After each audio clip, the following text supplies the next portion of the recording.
This is a double elimination tournament, of course, but that means 2 losses and you are out of here. rayC lost to Box of Bullets and to Mugibaby. Right into game 1, it looks like it's going to be a Jade Druid Mirror. What a time to be alive. Oaken Summon's a card that's seeing a lot of play decks. Jade Spirit's been cut out of Jade Druid decks to make room for the Oaken Summons, and overall it's just been a better tool to kind of fend off some aggressive decks that maybe Muggy and rayC were expecting from their opponents.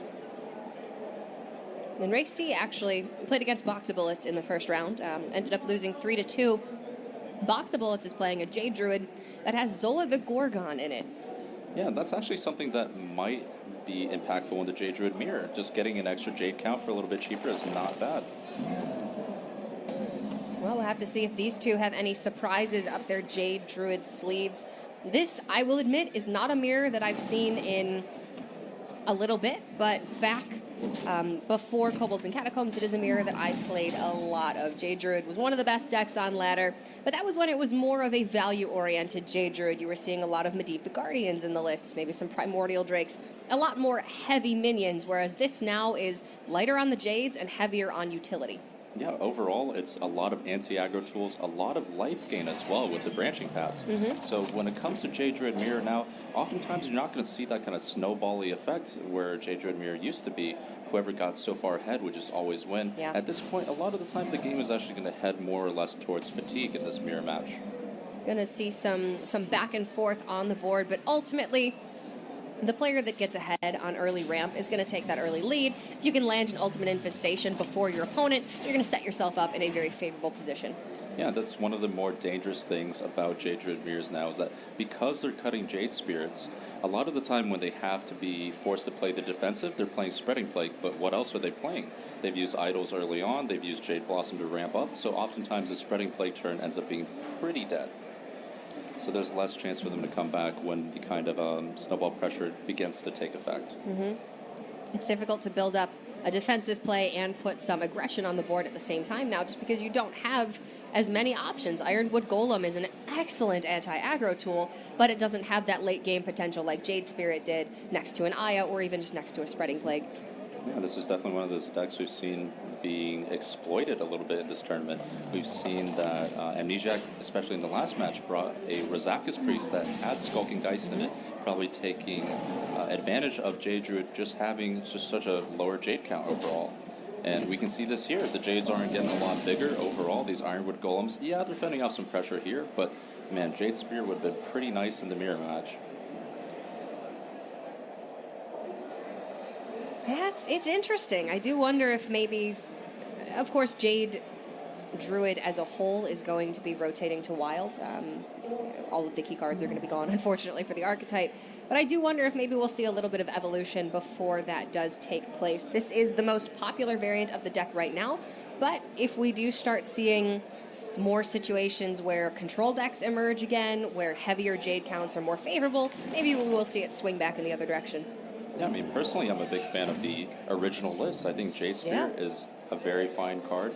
And Jade Druid's one of those decks where it's traditionally never been very good against aggro, so why change that? Let's just do what Jade Druid does best and be that control counter that you're looking for. Especially since we're playing in a Conquest format, you're going to see a lot of Priest. Maybe if you go a little bit heavier, you can try to exploit that a little bit, although I know there's a lot of contention there on which is actually favored between Jade Druid and Raza Priest. We've seen a couple of show matches trying to decide it, and it still seems to be a bit up in the air. Yeah, and Monkey and rayC both here kind of filling out some awkward curves here. rayC without the UI, but a little bit ahead on mana. Monkey with the UI, but can't quite get there just yet. A lot of times this matchup, like we're seeing, it's kind of come down to a halt already. Not a lot of Jades are being developed, and overall it just kind of pans out to who uses Fandral better in the late game. Yeah, I think that's kind of one key element here that we're seeing because it goes to late game so often now. You do need to be very aware of not only your Jade count, but of where your Jade idols are at. Have you played one and now you need to shuffle the second? Have you shuffled but then you've used two? Just be very conscious of your overall Jade count. And if you can, of course, make use of the Fandral with the Jade idols, you're going to be in a much more favorable position. Yeah, and this is where kind of the note-taking that these players are allowed in the tournament actually comes into a little bit of effect. Tracking the idols, tracking how many Jades you have left, making sure that you're playing for that fatigue game plan very properly. Now, Muggy has a pretty good turn here. He can just go ahead and trade off the 3-3, go ahead and utilize Spreading Plague for 2, even get out the Arcane Tyrant. Not a great follow-up on top of that, but, you know, turn 9 is just one turn that he might be taking off. But afterwards, he does have that explosive Ultimate Infestation to follow it up. All right, so that's a little bit of a mistake there for Mugi. He could have just traded over the 3-3 and then gotten 2 Scarabs off of that Spreading Plague instead of 1. Yeah, a slight misstep from Mugi for sure. And now rayC can actually answer in return. Trade off the 2-2 and then go ahead and make a Spreading Plague of his own. You know, it does seem like they're petering out here. Not a lot of pressure going on. And rayC might even take a different line here. Maybe he'll try and draw with Branching Paths to kind of find that UI for the following turn. That's always an option here. Doesn't need to play super defensively just yet. Fandral, unfortunately, does not work with Branching Paths. Yeah, and there's that Ultimate Infestation.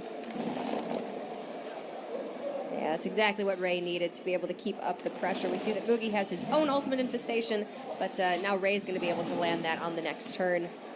And they're both going to have an abundance of resources yet again. Yeah, so Mugi a little bit behind. It's not always a bad thing to be the second person that UIs, especially if there aren't that many UI targets on the board. That's true. You get to keep around your 5-5. You get to UI their 5-5. It's a great target for it. And yes, they get to develop a little bit first, but in this case, rayC's really just looking for maybe the second Jade Idol and something like Nourish to go along and make this Fandral a little more useful in his hand.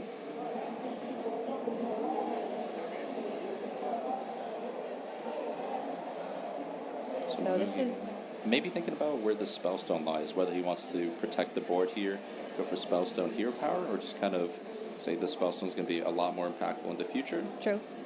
Could eventually take out Jade Golem. But all in all, it's a weak turn for Mugi. He doesn't really have to do anything if he doesn't want to. Just buying his time until we're getting to that Ultimate Infestation power swing. And he's hoping desperately that Ray has not found his own Ultimate Infestation. Yeah, I like this from Mugi. He wants to use the swipe now. He knows that Ray will have initiative, be the first one to play the Ultimate Infestation, and thereon develop more Jades. So yeah, he wants to get off as much pressure from the board as he can, making sure that his own UI turn doesn't become too awkward. Now Ray's starting to see some really nice big pickups, finds the Aya. Does not find that second Jade Idol or the Nourish to combine with the Fandral. That's quite all right. I think rayC still has a few cards left in the deck. You really want to get to a point where the remaining 4 or 5 cards are just the Idol, the Nourish, and then you're more and more likely to draw into a chain of Jade Idols following your Fandral turn. Okay, so Mugi picks up a Spellstone off of the Ultimate Infestation. It is automatically upgraded because of the armor gain. So he's got some good removal options, but Mugi's development is lacking right now. He doesn't have the Aya, he doesn't have Jade Behemoths to throw down. Ray's Jade count is getting higher and higher, and Mugi's just going to be continuing to remove things. Well, eventually you're going to run out of that removal. Yeah, I mean, this is a very unfortunate position for Mugi to be in. I mean, it seems like his UI just ended up fetching more card draw, so there's not a lot of tempo gain in his hand at the moment. He might go for something like Oaken Summons. Hopefully it pulls out the Fandral, so then the UI can be a little bit better as well. Fandral coming out exactly as he would like here, and that's a lot of tempo that he just gained this turn. It's a big deal. He's going to have the extra mana to work with, 3 additional cards. There's a Jade Idol. It's a very welcome Jade Idol, because at this point, Mugi does have second UI in hand as well, so the game plan for him is going to be dump as many cards as he can, get the idols in the deck, and then UI into a bunch of more Jade minions. And he's not actually that far behind on Jades right now. He's going to be 2 behind once that Aya death rattles, but he's just added 3 additional ones into his deck. He's doing a nice job of playing cleanup here. He's actually put up a really impressive board of his own. Yeah, and this is kind of the power of Fandral. rayC kind of has to take the turn off here. He has to show some respect for the Fandral. He knows there are additional idols in the deck, and at this point, Mugi is so likely to be able to draw them, shuffle, and develop at the same time. So probably some combination of Wrath Swipe here, I would expect from Ray. wrap down the Fandral, swipe out the 4/4, and keep the Aya alive and healthy here against the 1/5. Overall, a very strong turn. Okay, just go for the hero power instead on the Fandral. Get more use out of your own Fandral because you know that it's going to die next turn, so you might as well cycle an additional card with the Wrath. And perhaps the only downside with this line of play is that rayC was not able to shuffle Jade Idols and summon with his Fandral. Yeah. So now Monkey does have overall the better deck in the remaining side because he's got those extra Jade Idols that he can draw into. Yeah, it's going to be much more threat dense, and he does have the means of drawing into those Jade Idols with the Wild Growth and the Ultimate Infestation. And the double branching pads. And so the Fandral pull being such a powerful turn for Mugi, now it's just time to dump some cards and set up for that second Ultimate Infestation following this turn.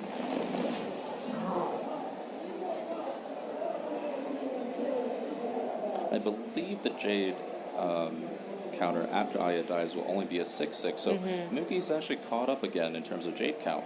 And overall, he's kind of got the better deck. His hand isn't as clogged, so he's able to pull off the second UI a little bit faster. Looks like he's really kind of pulled ahead in the series here. It's been a bit of a slow grind thus far, but you're seeing how over the course of every turn, just the player that can sneak out a little bit more value, can make their deck a little bit better in the long run, is going to benefit from that because this matchup, it's just not as explosive as it used to be. It's not as volatile. You're seeing it go a lot later, and you're ultimately seeing it come down to who can put these combinations of cards together, better. Who can find the Fandral Jade Idol? Who can get the Jade Behemoth swings with additional cards alongside it, like we just saw Mugi with the Jade Blossom. Yeah, and rayC here without a Jade in the hand. Fandral already used kind of a tough position to navigate because as soon as he tries to draw for those Jade Idols, how is he going to draw them again? Yeah. The UI basically is a dead card in his hand as well because his hand is so clogged up at this point. Could go for Spreading Plague turn. Maybe throw down an Ironwood Golem beside it because the swipe's not too valuable here. I don't know, everything that Ray can do is just, it's just underwhelming. I think Ray's looking to find Jade Idol here, maybe try and shuffle it, and then set up for UI, or set up for Nourish maybe the following turn.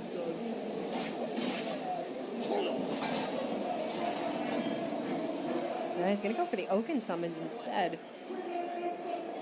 Yeah, Ray is just trying to find desperately a way to get these cards out of his hand so he can either draw with Nourish or with the Ultimate Infestation and try and catch up to Mugi in terms of Jade Idols within the deck. Mugi's found one of his shuffled Jade Idols. Means there's 2 more in the deck remaining.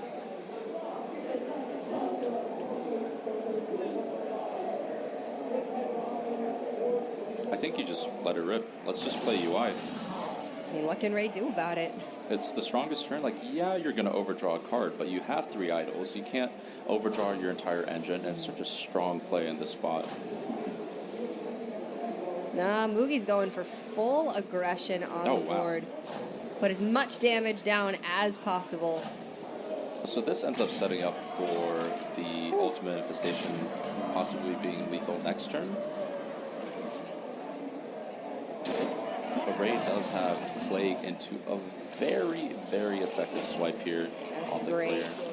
And UI just being 1 damage off here.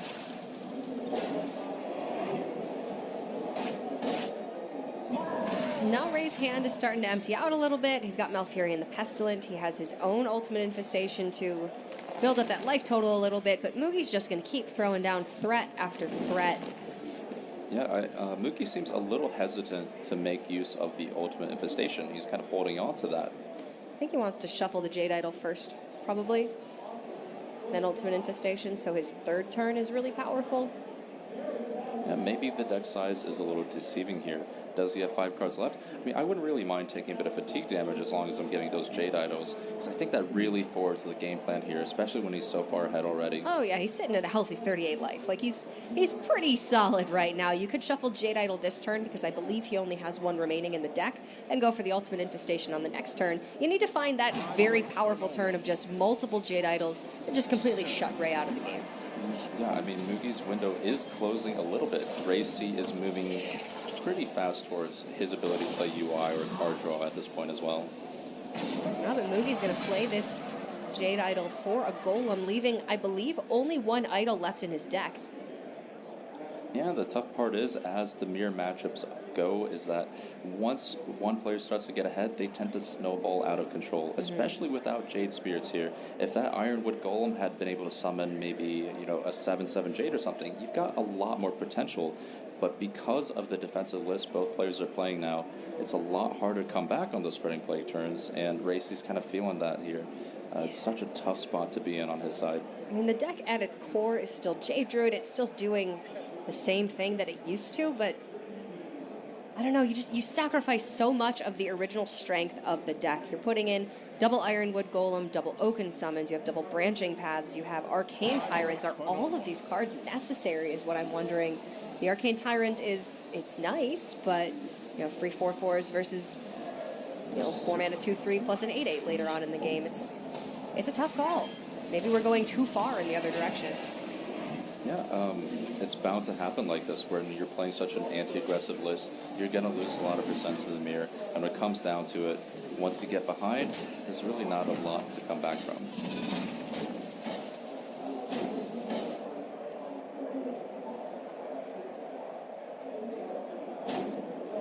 Mugi has so much card draw. Yeah, I think Mugi's finally decided to play the UI this turn. Let's just see how many cards are remaining in that deck here. I'm out of cards to see.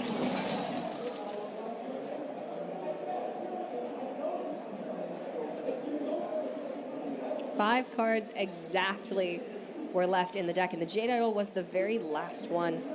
He's still got Aya Blackpaw. That's going to be a 9/9 and Death Rattle into a 10/10. I think that could just shut this out by itself. He has played this series beautifully. I mean, getting right to the fatigue point, making sure that when he does play the Nourish later on, he does have the idols to refuel. As Malfurion would say, masterful. Masterful. Ray concedes. Oh. So much power. There was the one turn where Mugi sequenced a little bit incorrectly, missed out on one Scarab from Spreading Plague, but ultimately ended up being completely inconsequential. He ended up so far ahead with Jades. He made great use of that Fandral when Ray was unable to, and just spiraled from there. Yeah, it just goes to show how powerful Fandral is in this specific matchup. And now Mugi just needs to kind of clear up the Spreading Plague, but the writing is on the wall. Not a lot left rayC can do here.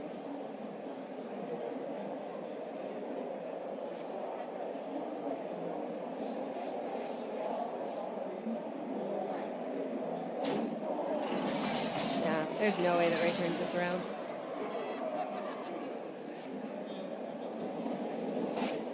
Yeah, and Mugi going for a little bit of card draw here, picking up a few more idols to his collection.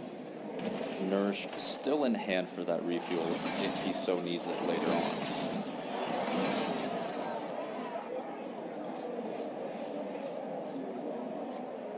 Deciding to shovel here. Okay. Honestly, doesn't matter. Yeah, game's been over for quite a little bit here. rayC just wasn't able to pull ahead enough, especially with how clunky his hand got post Ultimate Infestation.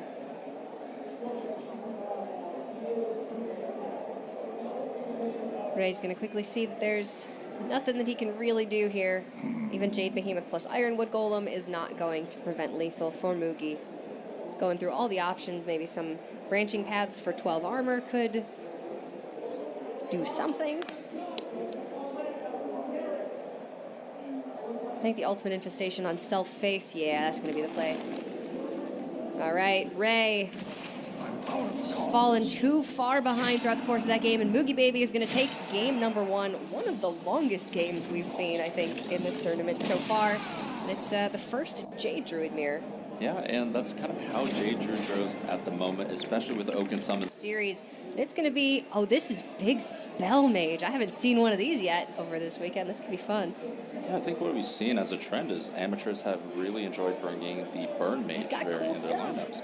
Mugi instead, of course, taking the Big Spell Mage, kind of a harder deck to pilot overall. It's been pretty good against aggro, But one of the decks I think I'm not convinced that it's great against is Priest. Okay, that's fair. I think some of it will come down to whether or not he's playing Dragon Caller Alana, maybe, for that big power turn later on in the game. That's been the one card that has probably carried Big Spell Mage throughout this matchup, is once they've used something like Psychic Scream and Anduin, Dragon Alana comes out, and there isn't any way for them to really deal with the board because Dragonfire Potion isn't going to affect those big dragons anymore. Yeah, but other than that, the Big Spell Mage, it just doesn't put on, I would say, enough pressure throughout the course of the game. And of course, as a control deck, it's just going to naturally take more time to develop its own game plan, which is feeding into the overall game plan from the rayC Priest. They just want time. Once they draw through their whole deck, they're just going to win the game. Yeah, absolutely. And Mugi is running things like Dragon's Fury, but on top of that, there are cards like Arcane Intellect and Ice Block. So there is a little bit of variance on how reliable Dragon's Fury is going to be for him throughout this game. It won't matter as much against Priest, but definitely something to consider up against an aggressive deck, because dealing an AoE of 7 is very different from hitting a low roll of AoE like 3. That absolutely could make a huge difference if you're going up against Tempo Rogue, for instance, and you've got a Bone Mared board that you can clear with a Firelands Portal or a Flame Strike roll off the Dragon's Fury, but you can't clear it with an Arcane Intellect roll. Yeah, it's something that maybe pans out in Mugi's favor, because things like Arcanologist can pull out the ice blocks early, and from that point on, it's just a matter of drawing Intellect and making your deck a little more consistent. This Mage deck as a whole running a lot of removal that it just really isn't going to need in this matchup. Ray's running a strict rayC Priest. I don't believe he has the Dragon package at all, so there's not going to be much threatening mid-game. Just really going for that Raza Anduin combo with Velen game plan, win the game in 1 or 2 turns later on. Yeah, it ends up being a big problem for Mugi here. As we can already see, that's 3 removals of the hand that he just simply doesn't need. rayC Priest never really ever has to rely on the board state pushing a lot of damage, especially in the control matchups.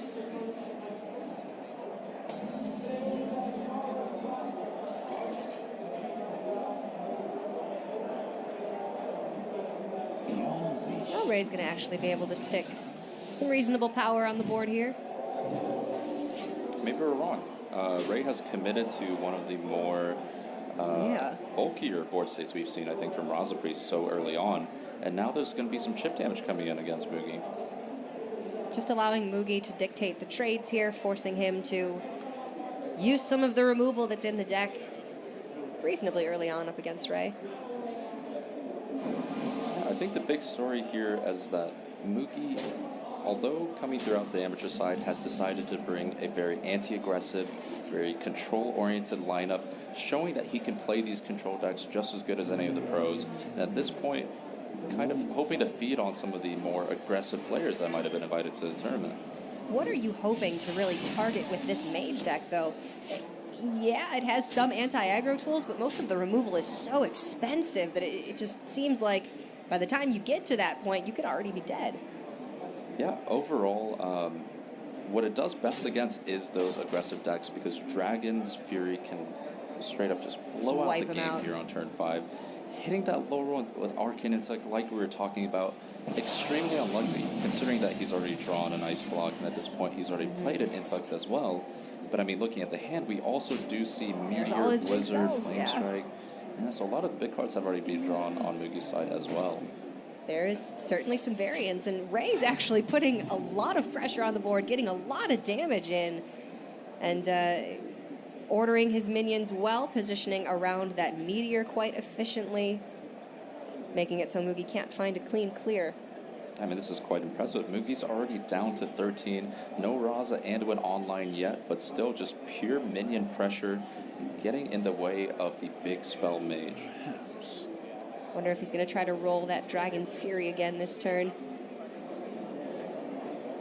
Nah, he's just going to take the clean 2 clear from that Meteor. Yeah, but rayC still picking up a pretty nice amount of card draw here. Shadow Vision's maybe looking for something like Spirit Lash so he can get some more value out of his Acolyte of Pain.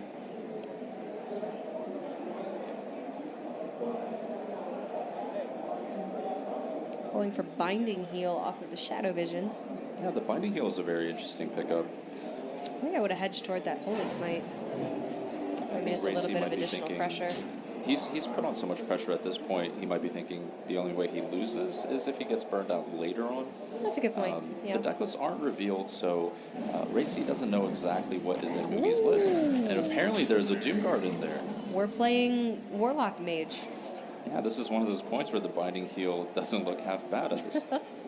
Yeah, and with the Lyra pickup as well. Now we've got some cheap spells to combo with it. A Shadow Word Death in hand for that Doomguard. Yeah, this might be the turn to pull the trigger here on Lyra. No, rayC deciding to wait a little bit longer. He does have, like you said, the Binding Heal, Circle Feeling, a lot of cheap spells still remaining for Lyra.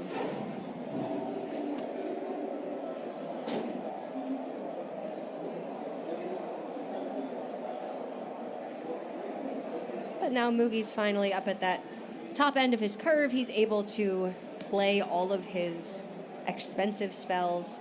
He still doesn't have a lot of pressure of his own, however. Yeah, this might be a game where, despite the mage often Alexing the opponent to put on pressure, Mugi's kind of in a situation where he might even have to save the Alexstrasza for himself. He's been down to 9 at this point. Something like Velen, Mind Blast, just those 2-card combinations already threatening lethal against Mugi. Yeah, and very, very fortunate for Mugi that Ray has not found any of his combo pieces yet. This Kazakus is the first really valuable piece that he's found, and even still, it's the least valuable of the pieces. Yeah, but rayC will have a few swing turns coming up here. The Northshire Cleric and Circle is bound to do a lot of work this game, especially when the minions are still on board at this point for the mage. Mm-hmm.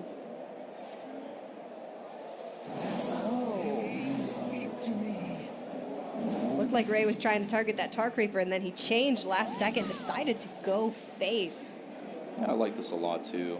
rayC understanding that Dragon's Fury will actually clear up the opponent's board for him, and overall he actually probably just wants a few more minions on the board for something like Circle Feeling to hit just an extra minion with the Northshire Cleric.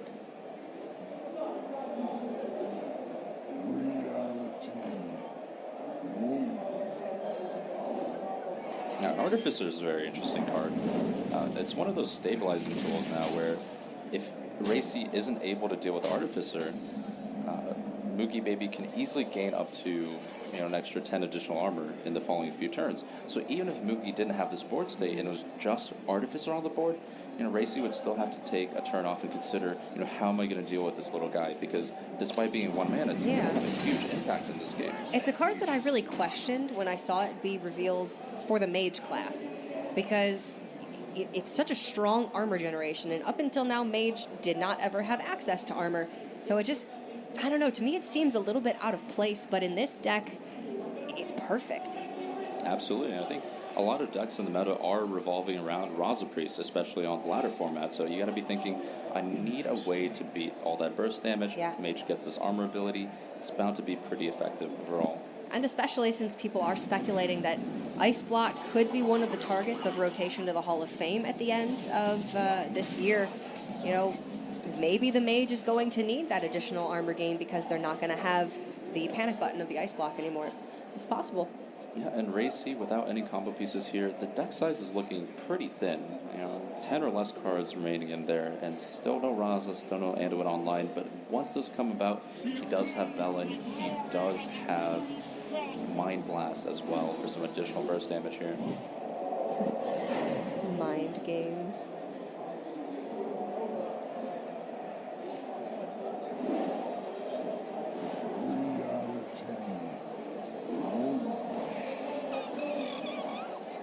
A lot of cycle here for rayC coming out. Devour Mind. Now that's pretty sick. Yeah, I mean, you don't have a lot of combo pieces here, but Devour Mind is going to give you a lot of fuel. A lot of value. We see both Ice Blocks already, one in play, one in hand.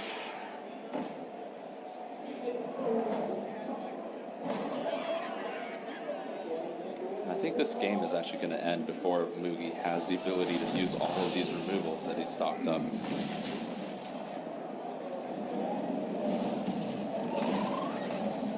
It's still This isn't obvious to me yet, though, which way it's going to go. I think rayC just has a little bit of an edge here. This turn he's going to draw the extra 4. Bound to find the combo after this. Yeah, this is the turn he was waiting for. Had to find the activator with the Northshire Cleric and the circle. Once you got the Pyro, now you're good to go. There's Raza. The Anduin probably not too far down the line either. Got the Master Spell for an additional draw next turn. Ray can actually choose to draw this turn again with the Hero Power. There you go. All right, so it'll take 2 turns for Ray to set up the full combo and get Velen on the board. Mugi's got 1 Ice Block active, 1 Ice Block in hand. And now Jaina's here.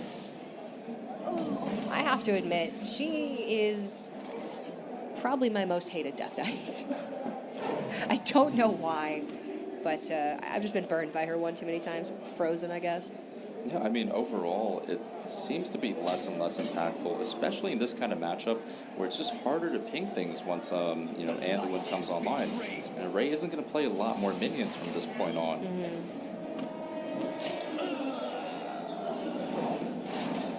Yeah, and this here is a block pop as well, just Potion of Madness on the Finja here, dealing pretty swiftly with the board that Mugi had, and on top of that, getting the block pop.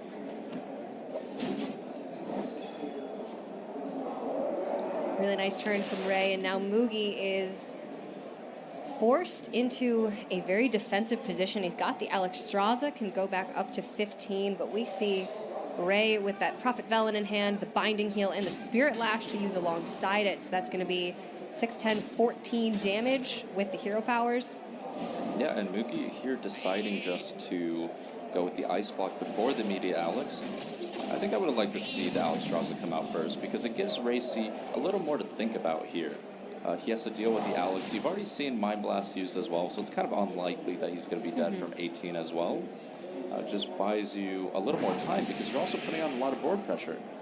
That's a good point. I do see where Mugi's coming from. If he can get additional water elementals on board, he can play that Alexstrasza defensively, attack in the same turn, and then go back up to 21 instead of 15. But the Psychic Scream from Ray is going to prevent that. So Mugi goes to 15 with that defensive Alexstrasza, and now Ray still has Hero Power, Velen, Hero Power, Radiant Elemental, Hero Power, it's a close Binding game. Heal, I mean, Hero Power. rayC at the moment only has 14. The 1 mana spell pickup is just going to be lethal at this point. It was close. But I can't help but think that this would have been even more in Ray's favor had he found any of those combo pieces earlier on. Yeah, absolutely. I think overall, if the game goes so long, you can just kind of play for fatigue, heal as much as you can, kill all their minions. And the nice thing about that is when the mage is playing Arcane Intellect and things like that, you can just kill them with fatigue, make their ice blocks a little less useful, and at that point, just win out in the very long game. Yeah, it's a really interesting mage deck. It's one that we haven't seen on stream before this. Most of the players have been in favor. Lineups, and Mugi kind of mirroring that in his. Did we see a Skulking Geist yet come out from Mugibaby? No, I don't think we did.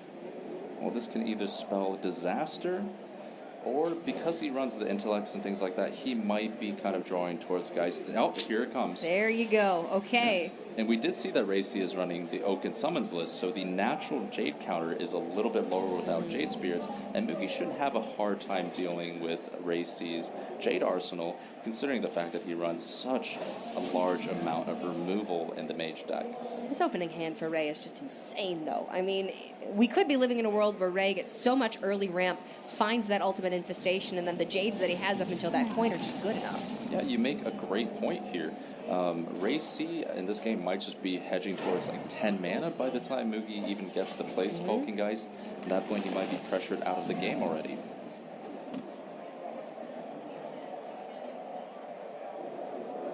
We're seeing double Tar Creeper this time around, so Mugi must have still had about 4 or 5 cards left in his deck in the last game, because there are a few things that we didn't get a chance to see. Yeah, overall, the list seems pretty tight for aggro. The Tar Creeper's definitely giving nod to that as well. Now, rayC probably going to go ahead and go for the Oaken Summons. hoping to pull something like Fandral so he can go ahead and get this Nourish online next turn.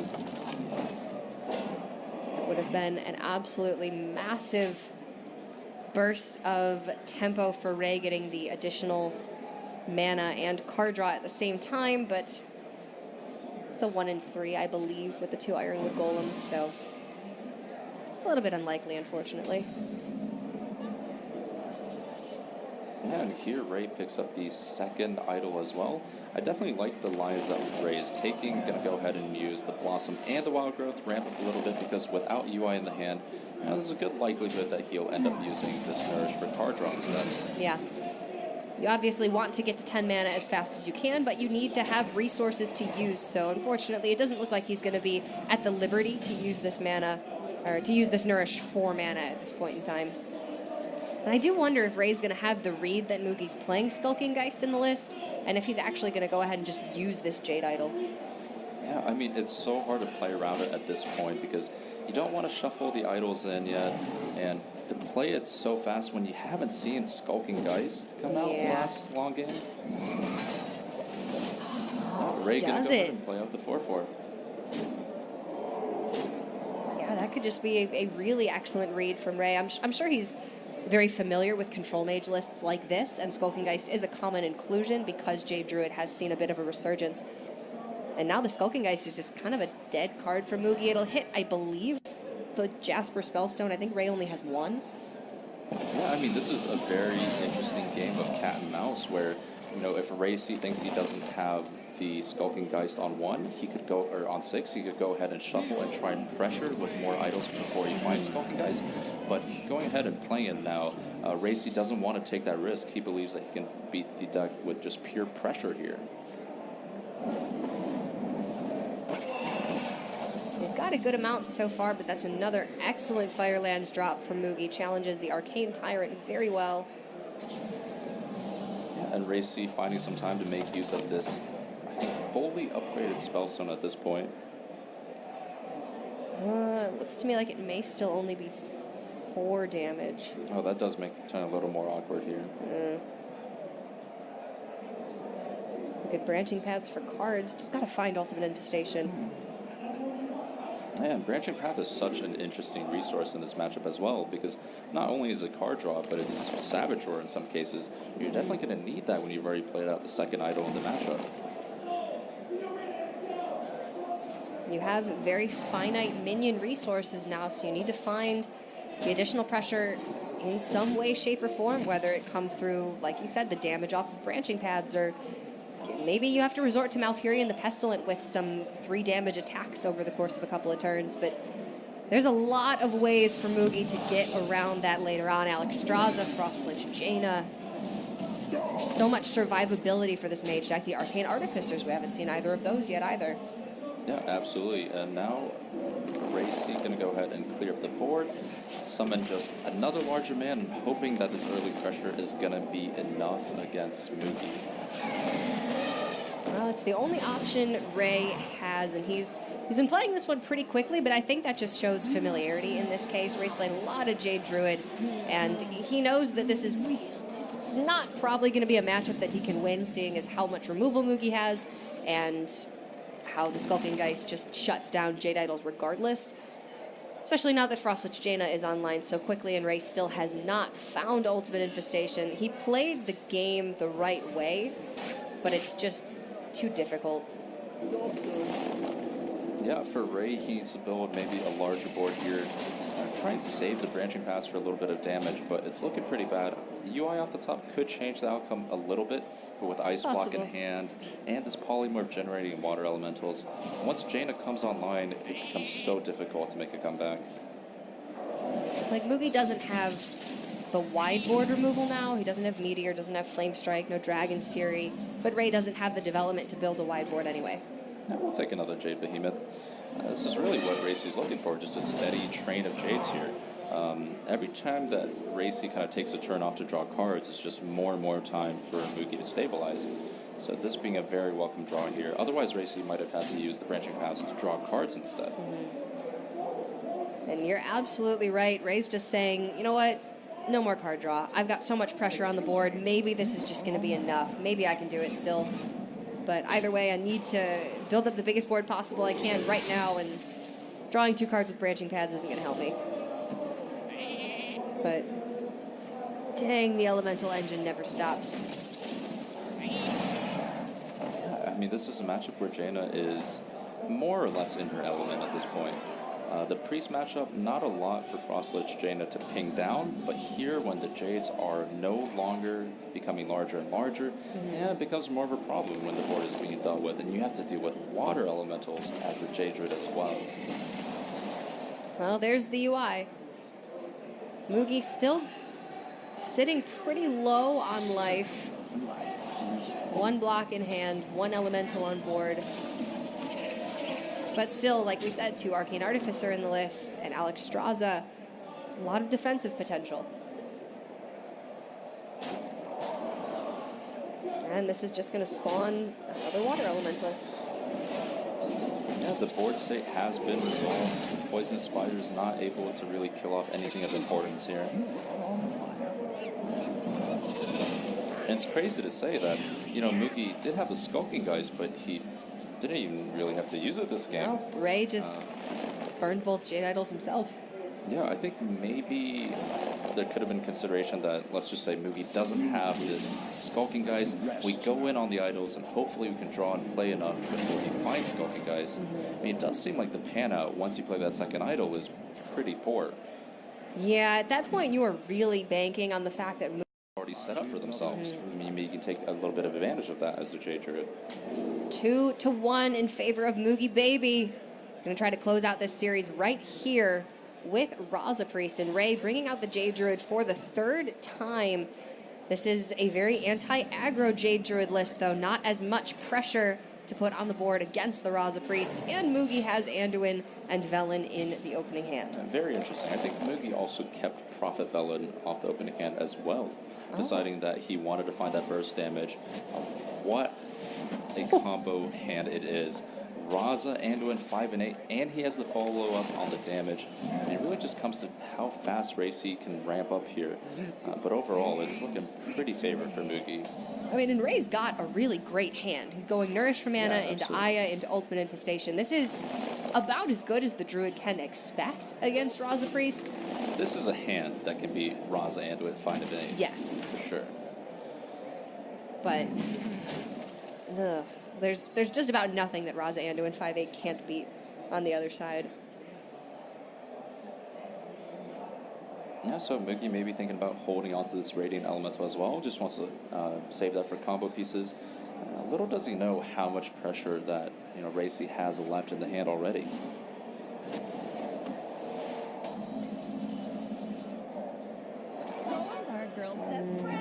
This is one of those games where I'd like to see branching paths used offensively. Yeah, go for plus attack. Yeah, plus attack. You've got UI to back yourself up.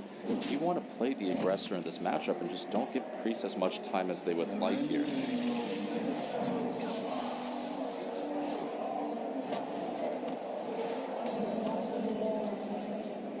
Double branching paths too. So much damage potential here. You don't need to draw cards because you've got 2 Ultimate Infestations.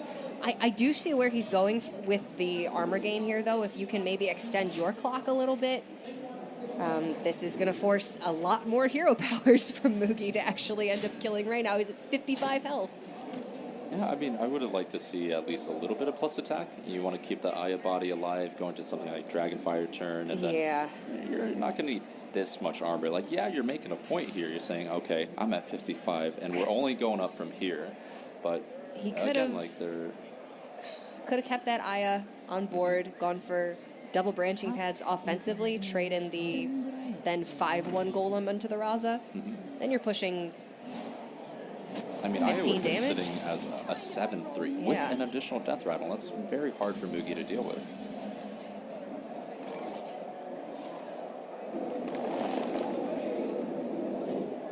But again, still quite a board state being developed here. The Arcane Tyrant as well.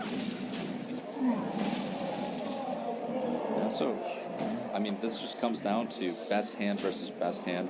Mugi does have rayC, Anduin, 5 and 8, and rayC has hit UI and all the armor game that he could really ask for outside of Malfurion. So who's got the advantage when you're playing your best game versus your opponent's best game? That's a tough call. Yeah, I mean, It's not something we usually get to see. We actually got to see that Mugi saw a cut off of the Glimmer Root as well, which means he's not running that additional armor gain in the deck.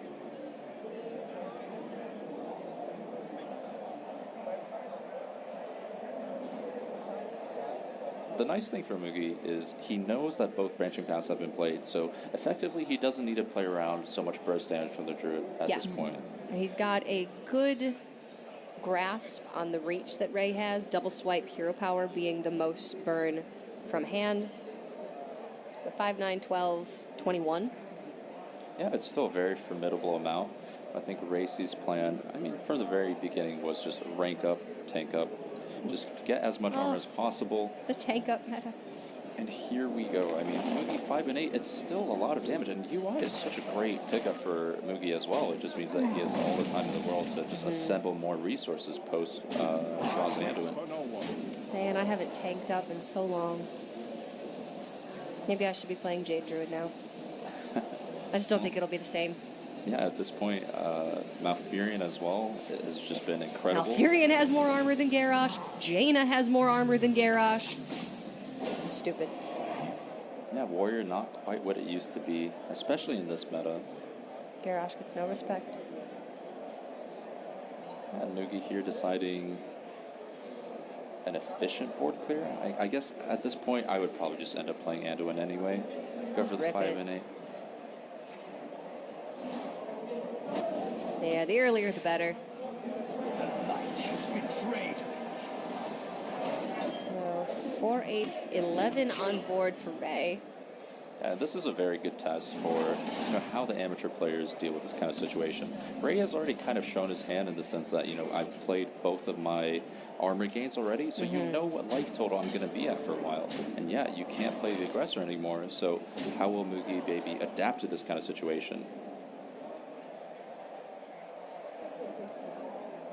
Have to play defensively, have to run Ray out of resources, but I mean, it's a Jade Druid. That's actually impossible to do if you're not running Skulking Geist. So then you're thinking, okay, what's my plan C? I can't kill them in one turn. It's not likely that I kill them over a long time. This is just looking pretty out of reach for Mugi. Tanking up once again. I think rayC has just maybe more armor than he'll ever really need here. Up to 66 already. You could afford to maybe swing at the face a little bit with that hero power.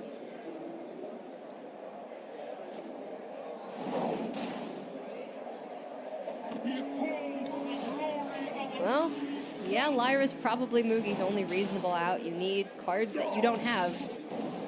Yeah, you got to go fast this game as well. The Lyra Radiant is going to give you a lot of spells, but you got to fit in those hero powers, and this is a true test of APM, the game of Hearthstone at its finest here. How fast can you click that mouse? How fast can you comprehend the cards that you're getting? And unfortunately for Mugi, the Greater Healing Potion just 1 mana out of reach. 1 mana out of reach. That's going to be lethal for rayC. He's going to tie up this series 2 games to 2. This has been a nail-biter of a series so far. Both these guys seemingly pretty evenly matched.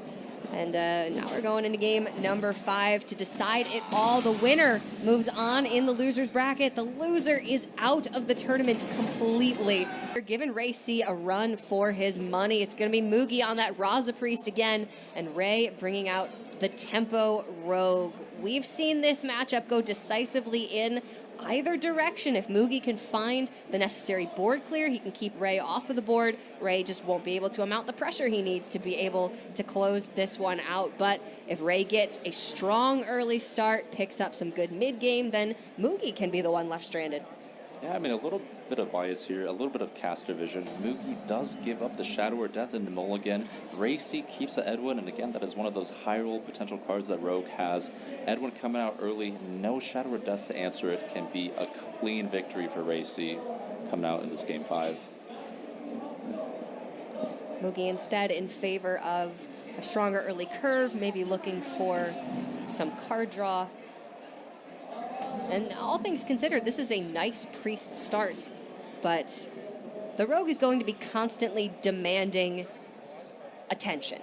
You're putting board after board full of aggressive minions. You have Elven Minstrels for reload. We saw Sonya Shadow Dancer in the Mulligan, which can give additional resources. So Ray is not going to be running out of threats anytime soon. Yeah, and Ray decided to play this turn a little more patiently. He could have gone in on a 6/6 Edwin here, but instead, understanding that he has the Minstrel in hand, a lot of things do need to be comboed out with his current hand, and it makes a lot of sense to hold on a little bit longer. Oh, Mugi with a Minstrel of his own now. That could fetch Raza. That could fetch Velen. Yeah, there aren't a whole lot of minions in the Priest deck, so yeah, Minstrel, a very powerful tool when you're playing Rizaka's Priest. All right, Ray playing it a little bit safer with this Edwin, just going for the 4/4, which is the most resilient stat line against Mugibaby's Priest deck because it avoids both Shadow Word Pain and Shadow Word Death. Yeah, speaking of fetching, Raza already coming to the hand just on cue, ready for turn 5 here. How considerate. Yeah, we don't even really need the Minstrel at this point. Not a bad pan out for rayC as well. Nah. Able to kind of use the... Well, he's got a couple options. You could go for the Chain Gang. You could go Swashbuckler, Coin Elven Minstrel. You could just trade over the Cabal Talon Priest and play the Corridor Creeper. So he's elected to go a little bit wider on board this turn. Yeah, I think this is a very tough hand to kind of maneuver around because you do have so many things that demand attention. When are you going to draw cards? How do you want this creeper to come out? And also, what about the Bone Mare? Do you want to save coin for that? Yeah, it's been good point. a very taxing hand for rayC. You need to put enough pressure on the board that you're representing a large amount of damage at all times, but you need to hold back enough of your resources that you can always have a meaningful reload. And Mugibaby going to delay that Raza for one turn to be able to get a full clear here. He's got the Dragonfire Potion in hand for a really nice clear later on. And key, Ray has not found Prince Kelesat. So the minions in deck are not buffed, meaning that Mugibaby's removal spells are going to line up a lot cleaner against Ray's minions. Yeah, and overall Ray here, kind of another awkward turn, deciding maybe to play around Dragonfire, take it a little bit slow, so you can try and set up a Coin Bone Mare. It's a lot of tempo to be pushed, and the Quarter Creeper is always going to be a little bit cheaper here, so no real rush to play that out either.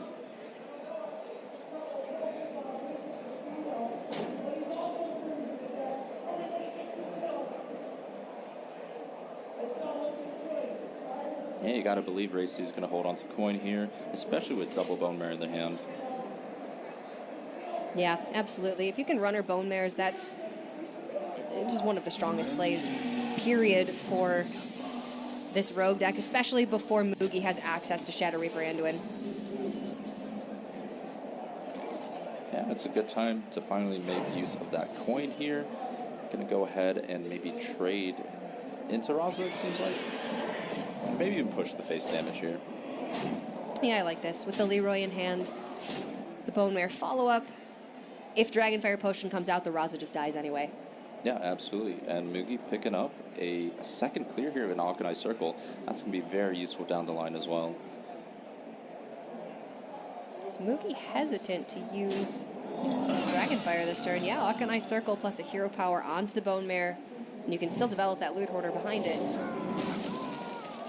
I mean, both plays have a lot of merit. I personally would have liked to hold on to the Alkanai Circle because Alkanai Circle and Elven Minstrel is a very strong turn 8 play. That's true. To set that up pretty easily here. Now Minstrel might get stranded in the hand, and you don't really want that because Minstrel, even if it doesn't really draw impactful minions, is at least thinning your deck so you can find Raza Anduin. Yeah, it's additional resources at the very least. It can get you an Acolyte of Pain, which can draw you closer to those combo pieces as well. And now Mugi, he's running a little bit low on resources. Yeah, probably opting out to use the Dragonfire Potion this turn. Another clear out of the way. More time for rayC to develop another board state here. Ray repeatedly hovering over that Leroy Jenkins. And this would be the Anduin check right here for Ray. If he goes Flame Elemental Bone Mare and Mugi doesn't have Shadow Reaper Anduin, then that is huge for Ray. Yeah, I think it's something that Ray has been very mindful of, and something he's definitely playing around. And at this point, it still makes a lot of sense. You have resources to expend, and going right into Rosando in a turn like that, Mugi still has a very strong possibility of having it. And now with the Psychic Scream pickup, Mugi's got a great reset on anything that Ray plays on the board. Picking up a Lyra Sun Shard and Radiant Elemental. I mean, that isn't Rosando, but that is a good combination to have. I don't know, this one's starting to feel a little bit rough for Ray. He's running low on resources. Mugi has just additional value generation. He has that full reset in the form of Psychic Scream. The Raza value over all of these turns has put him so far out of reach of any one-turn combo from Ray. Yeah, and I think Ray is going to fully commit here. I mean, he's been hovering the Bone Mare for so long, that's kind of hard to put it back now. The opponent knows at this point, so I guess it's just following through at this point. Just figure out where you're going to play it.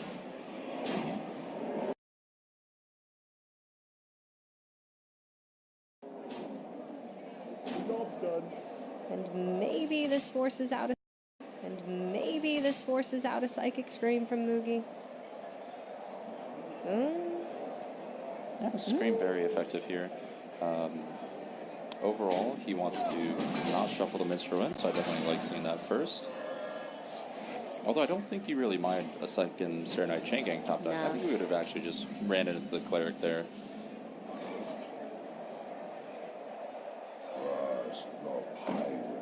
Patch is played very early on. Ray looking like he just wants to rip this Leroy and go. But I mean, it's definitely a strong consideration at this point. You haven't seen Holy Smite, but so many removals gone. Maybe the Leroy sticks, and you just kind of hope that it connects for 12 instead here. I do like that he's being a little bit more patient, though. There's still Shadow Step left in the deck. Leroy represents a lot more potential guaranteed if you just play it a little bit patient. Mugi going to go ahead and go for the Lyra Radiant Elemental, hoping to dig for a few more answers here. What are we going to see him find off of this? Yeah, probably just the strongest minion that was available. Not a lot of valuable minions have died so far. Another Prince Kalisat. There's two Sarnite Chain Gangs in the... No, yes. Are there additional 2-drops in there? It's just Northshard Cleric, right? Yeah, I think so. I think so. Yeah, because Mugi traded off the Minstrel. No, there was nothing else shuffled besides Ray's side of the board. Absolutely. I think that Mugi's clock to close this game out is slowly diminishing here. I mean, that's 2 Prince Kalisat buffs, Leroy in the hand, and rayC is only going to be drawing more and more steam from here on out. I mean, Ray's density of draws is quite good. There's Bone Mare left in the deck. There's 2 Sarnite Chain Gangs now that are going to be buffed. But one Shadow Reaper Anduin could just change everything. Mugi going to go ahead and play the Kazakus. Probably his last AoE clear left in the deck, but could still be a very impactful one here.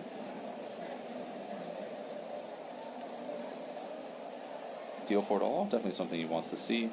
His first option wasn't summon 2 minions, so he's not going to gain a lot of tempo even this turn. Maybe he picked up some card draw? Card draw would be very, very welcome at this point. Go ahead and use the Thought Steal first, so maybe it's not card draw. Oh, he can Shadow Step Kazakus. Yeah, if one Kazakus wasn't good enough, I mean, this is such a strong combination, too. Pull a reset, why don't we? I mean, it's possible for you to go Kazakus for 2 mana. Gross. And go for 1 mana potion and still play Velen on the same turn.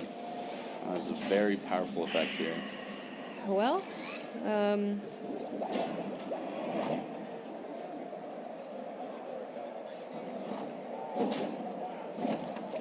this is going to be tough. And Mugi finding the Anduin first. It looks like he's going to be able to close out this game. The light has betrayed me.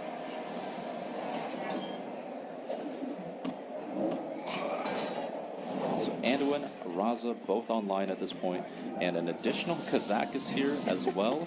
And this is a play we haven't seen in a while. Raza, Anduin into Kazakus on the same turn. All right, this is a little bit silly.